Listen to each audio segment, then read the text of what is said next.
خیال بن کر زندہ لوگوں کے ذہن میں رہ جانا بھی زندہ رہنے کا ایک طریقہ ہے۔ ہم نے جن لوگوں کو اپنی موت کا غم دے کر جانا ہے، کیوں نہ زندگی میں ہی انہیں خوشی دی جائے۔ جس کی شکل انسان والی ہو، اس کی مدد کرتے وقت مذہب نہ پوچھنا، بس مدد کرو اس کی۔ آدمی جوان کب ہوتا ہے؟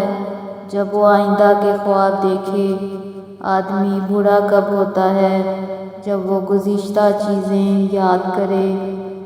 اگر مخلوق خالق سے تعلق میں رہے تو سلامت، ورنہ تو پھر قیامت ہی قیامت۔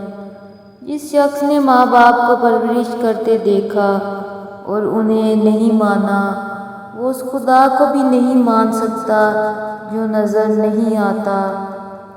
چھن جانے کے بعد جس مقام کی تلاش شروع ہو جائے، وہی مقام انسان کی جنت ہے۔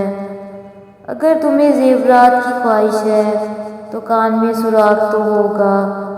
ہر آدمی اپنے سے زیادہ دانا آدمی کے سامنے بیوقوف ہے، اور آپ کو آپ سے دانا آدمی ہمیشہ ملے گا۔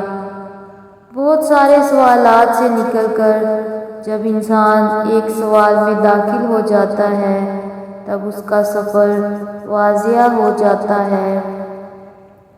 پسندیدہ چیز سے جدائی موت ہے۔ جن کی پسندیدہ چیزیں موت سے پرے ہیں، ان کو مرنا آسان ہے، اور جن کی پسندیدہ چیزیں یہاں رہ جائیں گی، ان کے لیے موت مشکل ہے۔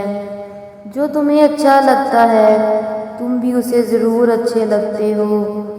دین سے اس طرح محبت کرو جس طرح دنیا دار دنیا سے کرتا ہے۔